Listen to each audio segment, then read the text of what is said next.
বীরভূম জেলার সুবায়ন মণ্ডল এবারের উচ্চ মাধ্যমিক পরীক্ষায় 494 নম্বর পেয়ে রাজ্যে তৃতীয় স্থান অধিকার করেছে।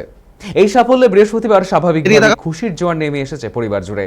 শিউরির public and Chandragati Mustafi memorial high স্কুলে পড়াশোনা করত সে। সাধারণ এবং মধ্যবিত্ত পরিবারের এই ছেলের অসাধারণ সাফল্যে গর্বিত পরিবার থেকে শুরু করে এলাকার মানুষজন।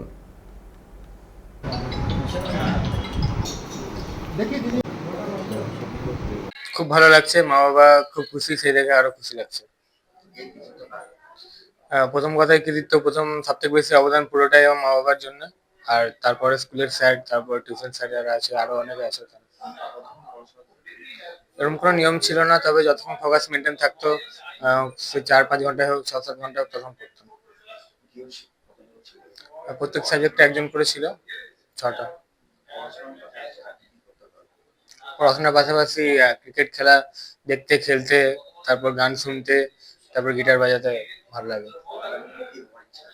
আগামী দিনে চিকিৎসক হওয়ার স্বপ্ন রয়েছে।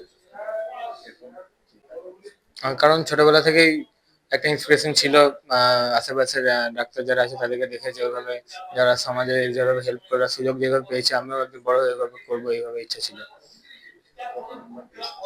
আমার 494। প্রথম খবর ওই বাড়িতে, ওই যে টিভিতে শুনতে পেলাম প্রথম খবর। হ্যাঁ, খুব ভালো লাগছে। হ্যাঁ হ্যাঁ হ্যাঁ, সবাই শুভেচ্ছা জানিয়েছে।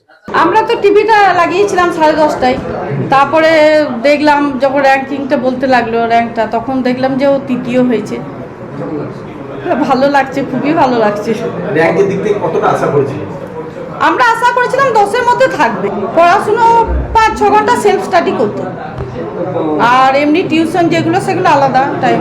টিচার কত করেছিল? টিচার প্রত্যেকটা সাবজেক্টে একটা করে ছিল, 6টা সাবজেক্টে 6 জন টিচার ছিল। খেলাধুলো করতে? হ্যাঁ, ডেলি মানে পুরোদিন 2-1 দিন হয়তো বাদ যেত পরীক্ষার সময়গুলো, কিন্তু খেলতেও মানে খেলার প্রতি খুবই নেশা। কি হবে বলছেন? ও তো চিকিৎসক হতে চায়। আমার সাপোর্ট আছে পুরোপুরি, ওর বাবাও আমরা দুজনেই মানে চিকিৎসক। ও যখন হতে চাইছে তখন আমরা পুরোপুরি। কেন হতে চাইছেন? কেন হতে চাইছে মানে ও ছোট থেকে ইচ্ছা ছিল যে আমি ডাক্তার হয়ে কিছু একটা ভালো মানে হ্যাঁ মানুষের সেবা করব, তারপরে মানে ওর ইচ্ছাটা ছিল খুব।